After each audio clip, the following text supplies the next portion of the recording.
Hello, my name is Dr. Alex Stewart, and I am presenting to you a pre-listing pricing plan that has been arranged by your real estate agent, Heather Perez Hollis. And the whole point of this presentation is to have an independent third-party look at what this property should be priced at, given the current market conditions and the details of the property and comparable sales and so on. So a little bit about who I am just before we get started so you understand where I'm coming from on this. I was a financial analyst for Georgia Pacific and the Home Depot in Atlanta, and then moved down to Jacksonville and spent about 8 years as a mortgage banker, where I got tremendous amount of exposure to appraisals and property valuation through that process. Got my doctorate from the University of Florida in 2023 and started this company, The Market Distillery, to serve as an independent resource of research and analysis and insights when it comes to the local housing market. And that's the big key, because a lot of times we see these national headlines, these national averages, and they don't necessarily apply to the local market. And so this report is something where I don't have any vested interest in whether you sell this property or not. But it is purely meant to be an independent exercise to look at the data and let the facts and the numbers speak for where the market is, to give you a more informed analysis of what's going on and how you should price this home, depending on your level of urgency, the level of demand, and what the market is bearing right now. And so it's got 5 parts in it. We're going to talk about property details briefly in the beginning so you understand my sort of breakdown of what the property is that you're building, in case there's anything that either is going to change or be updated there. Then we're going to go into a general market overview around Northeast Florida, which is the Jacksonville area, the Jacksonville metro area. We'll dive deeper into the beaches because we know those are a separate market from the community as a whole. We're going to talk about specific comparable sales and active listings, and then finish with a recommended pricing plan. Okay, so the first thing we're going to look at is the property details. And so I understand this is a new construction home in Neptune Beach. It will be about 2,935 square feet, a 4-bed, 3.5 bath with a pool. It's on a corner lot, and the way that I try to categorize these properties is by using the same categories that an appraiser would use. And I find that this removes a lot of the bias around what people think about properties, because it helps us to put similar properties in the same bucket depending on their quality and their condition. Quality is going to be craftsmanship. It's going to be the level of finish. Condition is going to be how lived in is the home, how used are the parts of it. And so in this case, quality is going to be rated a Q2, right? Now, lower number is better, and these go all the way down to 6 for reference. So Q2 is just below a totally custom, one-of-a-kind property. And the reason why I believe this is a Q2 home is because if you go down into Ponte Vedra Beach and you look at some of those oceanfront homes that are being built that are truly one-of-a-kind, no other home looks anything like those. It is to the nines everywhere you look. These are, $10 million homes. That would be a Q1. This property is just one level beneath that as a Q2. And you can read here what it says, but basically it's a custom home. It's above average. It's high quality finishes. It is certainly a luxury property. It's just not a one-of-a-kind property necessarily. And when we look at condition, because this is a new property, it gets the best condition rating you can get, which is a C1. It's new construction. That's basically what that says. So with those details in mind, let's take a look at the general market overview. Okay, so when we look at Jacksonville, Northeast Florida, I look at it with a few major metrics to give us a good sense of what's going on. So the first thing is at the top here, we have financing and cash sales. rates have fallen a little bit since this because the Fed cut interest rates and there was a decline leading up to that. So we're probably more like 6.25 at this point in September. But these are sort of a last month stats. And then cash sales in Jacksonville average around 25%. Now we know in this luxury market, you're probably looking at more of 45, 50%. So it is really likely that you will find a cash buyer for this property, which is, it can be good and bad. And what I mean by that is that from an appraisal standpoint, you may not have to appraise. It may be whatever the buyer is willing to pay. The hard part, though, is sometimes when you know that as a seller developer, it can be easy to believe that your house can fetch a higher price than what the market is potentially showing it at. So I just want to caution, we know it's probably going to be a cash buyer at this price point. We know it's probably not going to need an appraisal to close, but that doesn't mean that we can just overprice the property. We want to make sure it's still within the market. From a supply standpoint, the big story in Jacksonville, along with a lot of other markets in the Southeast, is the ramp up in inventory that's on the market. So we're seeing that inventory is about 10% higher than where it was a year ago. And if you were to go back even just another year or two, it's even higher than that. And so there are a lot of properties on the market, relatively speaking, compared to where we've been over the past few years. And this gives buyers a lot of opportunity. It's creating price pressure on sellers. And this is showing up when you just look at the median price in Jacksonville. We've sort of gently been rising, but in general, it's been going sideways ever since inventory has risen. It's not that prices are going down. They just have stopped rising as much because there's more supply, less demand, and that is creating sort of an equilibrium price where we're at right now.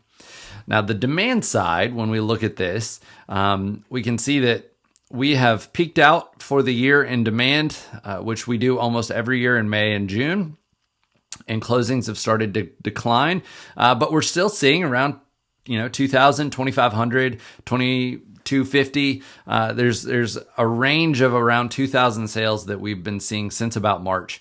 The biggest thing, though, and we'll talk about this in the seasonality section, is we're heading into the slower part of the year. So depending on when this build is set to be finished and when you're planning on actually putting it on the market to try to sell it, that can impact the amount of buyers in the market for it. And when we look at days on market, this just gives us an idea of how long it's taking things to sell.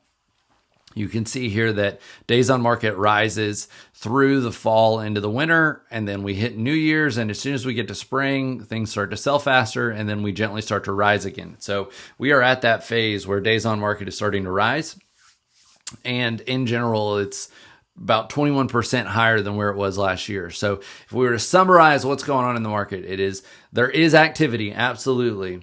But it is somewhat muted compared to previous years. Prices are not rising like they were a few years ago because we have more inventory in the market and less demand. We'll see if the lower rates stimulate more demand, but it's happening also at the time of year where there's not normally a whole lot of demand in itself. So it could be something that is not as big of a factor potentially.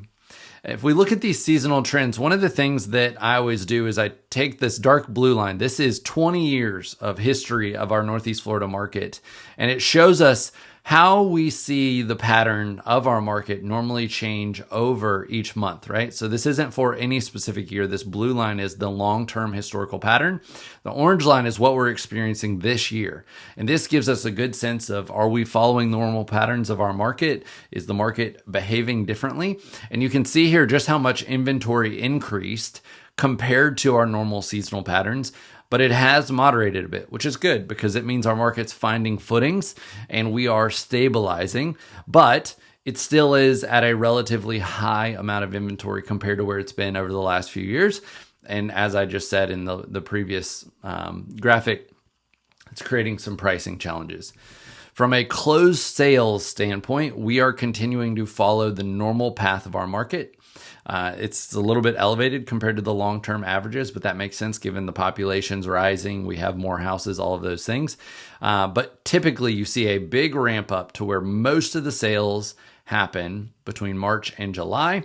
And then there's this fall decline, and then there's a little blip at the end of the year. But this is new construction homes closing out. So it's a lot of people that have gone under contract earlier in the year, and the builders are all finishing the properties, and they're actually settling the transactions at the end of the year. So it's not necessarily that there's more demand at the end of the year. It's just that a lot of new construction closes out before the year ends. And here is the most telling visual of what's going on with housing prices here locally. Again, they're not going backwards, but normally we see a pretty significant ramp up in price growth through the spring and into the summer, and then it falls off a bit. It has basically increased a little bit, but gone sideways. And this is a pretty significant underperformance on prices so far in this market. And the way I relate this is we just got done running a marathon of seeing prices rise 50% in just a couple of years.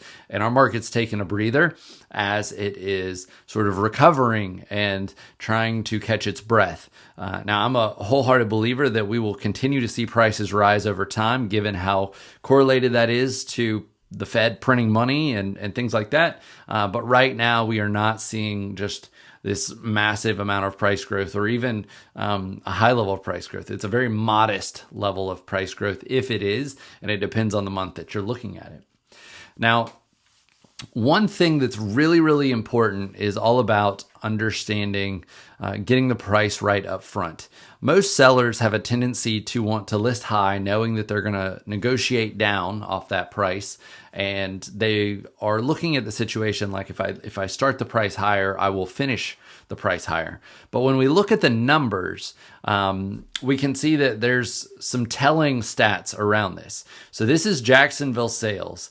It's specifically for existing homes, not new construction. And when I look at your new construction, I don't think of it as a traditional new construction of we're going to go to a developer who's building a huge neighborhood and selling, hundreds of homes and has all the incentives and things like that. Your home is new, but it is probably more in line with this market. And what I've done here is I've bucketed sales by days on market on the bottom. So this is anything that sold within the first month, second month, third month, fourth month, and so on. And then I've got a few metrics for us to look at. This is the average sale to list price. So how much did the seller have to drop the price to get the home sold? This is how much concessions on average did the seller give the buyer when they were noted in the MLS? And this is just the number of sales. And the general theme is pretty consistent. The longer the house sits on the market, the lower the original price to list ratio is, meaning sellers had to give more to get that home sold if they didn't get it sold within the first 30 days. Now, you have a unique property, so I understand that there could be a longer timeline to selling this home. There aren't as many buyers in this segment of the market that you're trying to sell to, and sometimes it's about having the right buyer come along at the right time. That said, though, we still see a tremendous number of sales happening within the first 30 days, even on luxury high-end properties. Now, maybe some of those properties are negotiated off market a little bit, and there's an arrangement that happens and they sell off market, and so they get put in the MLS quickly. But in general, this is telltale proof that the longer you sit on the market, the more you miss the price up front, the more you have to give to get that home sold in the back end, because those buyers start to look at it like there's something wrong with the house, or there's not really as much demand as they thought, so they can get more aggressive with their offers. Now, as we shift over into the beaches and look specifically at that, we can see here the trends going on here. So active average listings. So this is basically how many listings are active on the market by each year, not total, but on average. We see the trend of more houses being for sale at the beaches, and currently the average is about 119. Now, for reference, this is talking about Jacksonville and Neptune Beach. I did not include Atlantic or Ponte Vedra, just given that Jacksonville and Neptune sort of have similar feels, a lot of buyers in those neighborhoods. They're really focused on those beaches, and then Atlantic and Ponte Vedra are sort of their own thing. Doesn't mean that a buyer wouldn't consider Atlantic and Ponte Vedra, but I think that this is a more direct comparison of what market you're looking at. On a average closed sales, we see that the closings are gently rising, but not as fast as inventory. this is not a bad thing though, because this shows that the beaches are somewhat insulated from some of the challenges that the rest of the market might face, given the location factor that's going on. We would love to see closings rise faster than it is.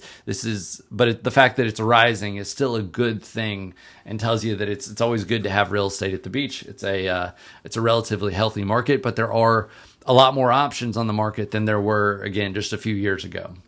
When we look at what prices are doing, there was sort of an initial shock. And so this light blue line is the average sold list price. This is of the houses that sold, what did they typically list at on average? And then the dark blue line is of the houses that sold, what did they typically sell at?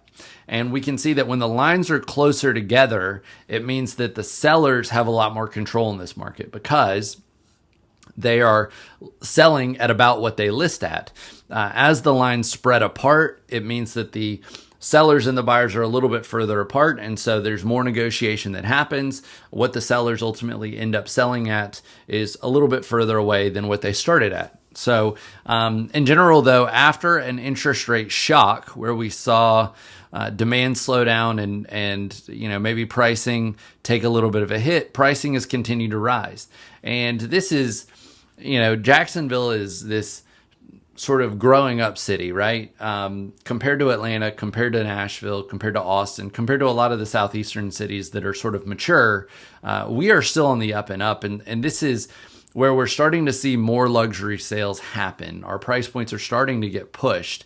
And we see growth at the beaches of prices to where now prices are still higher. So this tells you that while the rest of Jacksonville is sort of stagnant, the beaches are continuing to grow, which is in your favor when it comes to selling a home. It means that picking a lot and developing it at the beach is a really smart idea and is something that should be fruitful. When we look, though, at the price to the percent of original list price received, we can see that, again, sellers are having to negotiate more with buyers. They're having to cut their prices more to get these homes sold. And we've gone from about 96% of list down to about 93, 94% of list. And that's to manage expectations, but it also shows, again, that sort of pullback in demand. Buyers are not just paying whatever the seller wants. They're doing a lot more negotiation. They are trying to work a better deal, and sellers are typically reducing their prices a little bit more than normal to get that house sold. On the cumulative days on market for the beaches, it is not as extreme of a rise as maybe we have seen in the whole market overall, but it still sits at about 2 months. So it is longer than it has been, and helps to manage your expectations.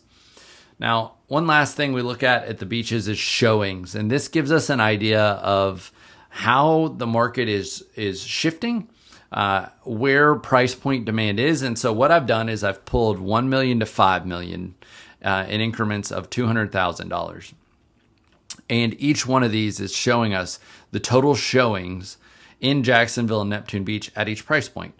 And so you can see that a lot of the showings are underneath 3 million, right? We get sparse once we go over 3 million. And so there's more demand at the beaches for properties under 3 million. Doesn't mean that there isn't demand above it, but we certainly don't see as much showings. The other thing is I've got here the total showings by month. And so you can see here that they were pretty consistent May, June, and July, around 200, 220, 190, right? And then we've started to see a drop off in August as showings dropped to 179. Now, sometimes this could be because maybe what is for sale is not as great, so people don't look as many homes. But I think that this is a seasonal factor coming in where school's back in session, people aren't trying to move as much. You take a big segment of the buyer population out of the market until next spring when they might enter again, or if there was some huge drop in interest rates that would say, okay, well, yeah, I know it's inconvenient, but now's the time. So we got to be mindful of that. But this can help you get an idea of what sort of demand to expect, how many showings on average per month might you expect, depending on the price point across a wide range of the high end here. And so let's shift now into specific comparable sales. And so when I did this, I did actually include Atlantic Beach here because I do think as much as, the market's not there, we want to at least be mindful of if there's something there. Now, Ponte Vedra Beach, I still feel like is a totally different market in a lot of ways. But I specified that I wanted to look for single family homes only, somewhere between 27 and 3,500 square feet, because an appraiser is always going to look for something a little low, something a little bit high. They call that bracketing, and then something that's about right. I looked east of 3rd Street. So, being a local, I live in Atlantic Beach myself. Being a local, we know that if you're on the east of 3rd, that's a totally different market than the west of 3rd. So I wanted to stay there. But I chose to eliminate anything that's oceanfront because clearly there is a premium associated with being oceanfront. I started with sales from the beginning of the year, and I looked at current active and under contract listings. And I am prioritizing newer homes in this search to be more comparable to what you've got. Now, here's a full list, and there's a lot of detail on this, so you might want to pause the video and just look at it, but I've got a few highlighted for us. So here are active properties up here, and these are organized by price point. So just so you know what the structure is. And I've highlighted here one in Jax Beach that's a 4.5 and or 4.5. 2,800 square feet, and we're going to look at this one. This home is listed at $3.2 million, has been on the market for 42 days at about 1,100 square feet, or $1,100 a square feet. Okay, and it was listed at the end of July. And I always am cautioning agents when they put homes on the market in July because it feels like summer, but the truth is that all the summer buyers have already taken action. So really, it is a fall listing. But we're going to look at this one in details.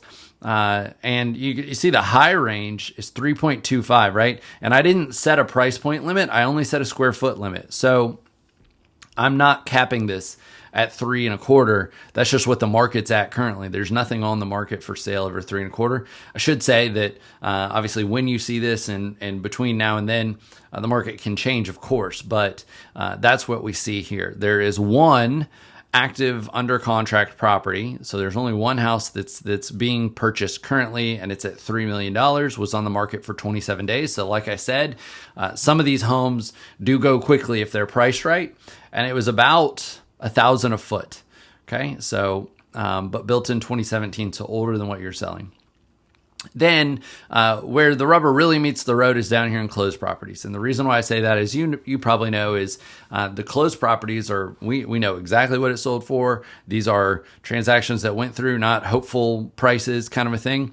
And I've got two highlighted down here that are very relevant to us. One is built in 2025, so it's a new construction. One is 2021, but it's looks really, really close to what we're talking about.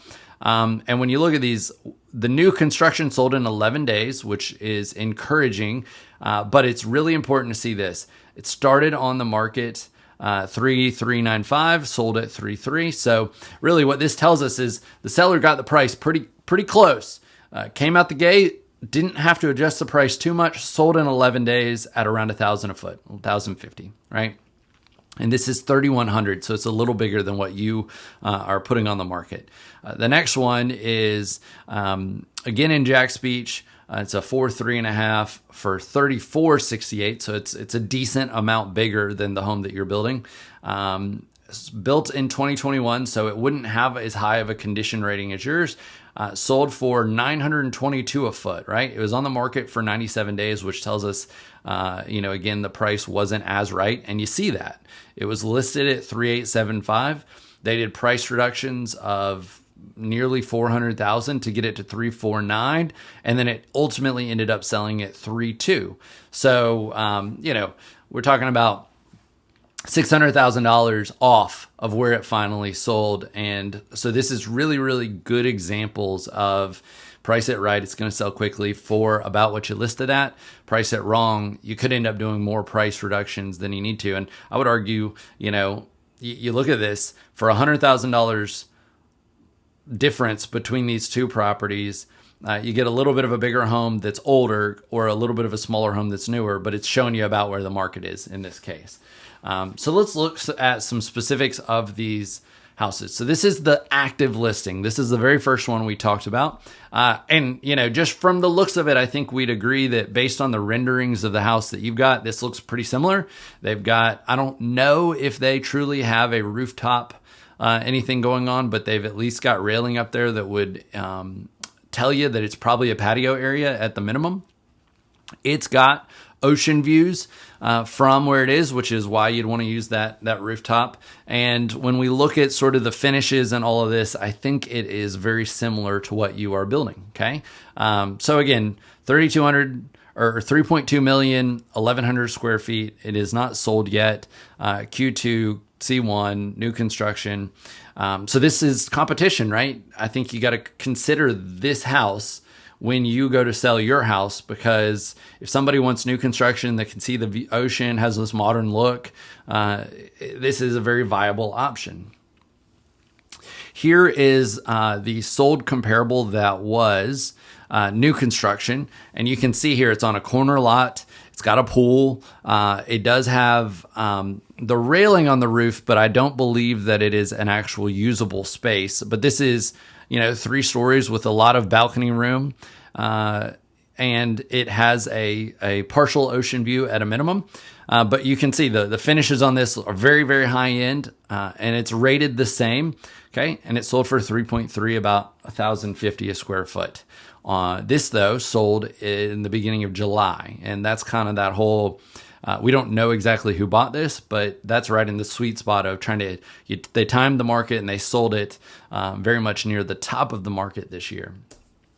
And then here is the last comp, 3.2. It's a larger home. Again, similar modern design. This one has a larger backyard area with a pool as well. It's got high-end finishes all over. And I would argue this is a very similar, but it's a C2, right? So there's a little bit of a discount, a little bit of a trade-off because it's been lived in compared to the brand new construction. So when we factor all of this in, and we go into the recommended pricing plan, one of the things I do is I visualize the market to help us to spot trends and to see where you would land. And I do this through a scatter plot. And so I've got up here the legend that shows you the yellow dots are all the active properties that I pulled for comparables. The blue are all the closed sales, and I've got square feet on the left, price per foot on the bottom. And then I've called out the 2 featured sales that we just went over because I think those are the most relevant comps that you would be looking at to value your property that you're developing. And so it really puts it in a band here where both of these homes sold between $1,000 and $1,100 per foot. And the general trend, that's what this is a trend line, just shows us that we're seeing a decent amount of growth actually as it gets bigger, you're actually seeing a greater price per foot, which is a good thing because that's not normally the case. Now, your house is around 3,000 square feet, which would put us in this yellow band right here. And I think that this is really important to see because if you were to price at the same price per square foot, you would have the smallest of the 2 that sold. And you can kind of visually see the differences there. And really what you want to do is you want to move down this line a bit. If the square foot goes down, then the price per square foot in this case should go down given what we're seeing in this market. So sometimes this visually hits differently than just looking at tables of information. One other way to see this is just to kind of look at what the different properties that have sold are selling for at a price per square foot. So I've organized this to be high to low price per foot, and then you can see the different square foot amounts. And really, the 2 that sold are at the high end. Okay, but the highest price per foot that sold is this house in Ponte Vedra Boulevard. I didn't show you it because it's really not comparable. It is 3,400 square feet. It's on a bigger lot. It's down in Ponte Vedra, South Jacks Beach. But it sold at 1,300. So to me, that's like the very, very high end of the market. And then you do see a decent number of properties that are existing at the beach selling from anywhere from $400 to $800, $900 a foot, right? So this sort of gives you the range that you're in on the market. Now, if we look at it one more way and do this scatter plot at just a literal price point, again, if you come in and you were to sort of try to price it at the same price per foot kind of a deal, you would have the smallest house at the highest price in this regard. You want to be closer to this line, depending on where you were. Now, obviously, this is new construction. It doesn't mean you want to be way down here.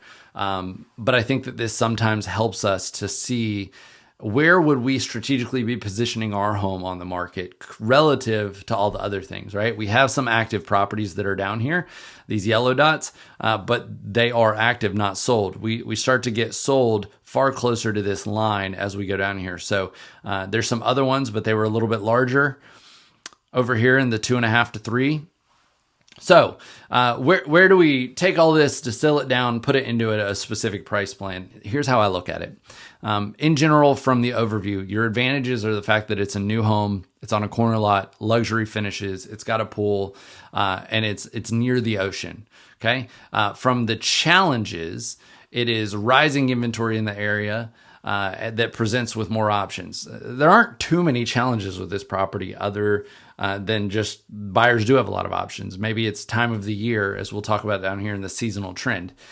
Comp pricing puts us around 3.25, about $1,000 a foot is what we're looking at. And again, seasonal trend wise, we are slowing as we enter a fall market. And this is evident based on the decline in the showings value, as well as some of the other numbers. So the way I look at pricing a property is I think that there's generally a balance between demand and urgency.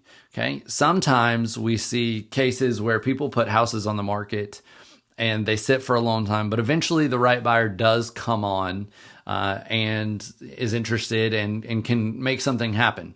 And the question is sort of, what's your tolerance for waiting for that, right?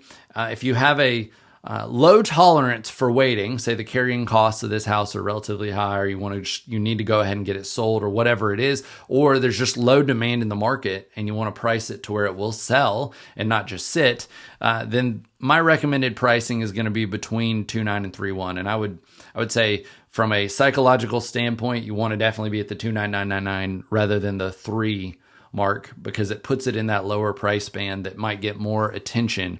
As you saw with the showings, under 3 had more activity than over 3. This would put you at about $1,000 a foot, depending on what you listed at. And so this is my pricing if you have high urgency or there's low demand, fall, winter listing, right? So this is where it depends on when you're going to actually put this house on.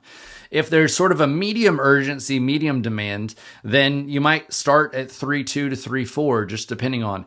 Now you're stretching the numbers here a little bit on price per foot. It would start to put you above the other things that have sold. And maybe that just comes down to how unique the property is on the inside. And without walking it, we wouldn't know that. Without knowing the exact details of all the finishes, without knowing the exact details of everything, that could be possible. But I think that is sort of a medium demand, medium urgency kind of situation. And then if you got no urgency and you're fine leaving it on the market for a year until the right buyer comes along, or we enter a situation where rates really fall significantly and there's high demand, or we see something happen in the market that really creates a lot of demand, then you'd probably be looking around the 3.5 to 3.7 range. Now, again, keep in mind, this puts you at a price per foot that's relatively high. So you got to be careful with this because we haven't seen a house like this sell for anything like this before. You would be sort of establishing a new record in the market for a property like this. So all that said, though, if you have any questions at all, get back with Heather on those, and she can help go over those. And like I said, the market's constantly changing. So depending on when you list this, you may want to revisit this. But I hope this has been helpful. I'm excited about the property that you're building because it looks amazing, and I'm excited to see how it goes. Good luck.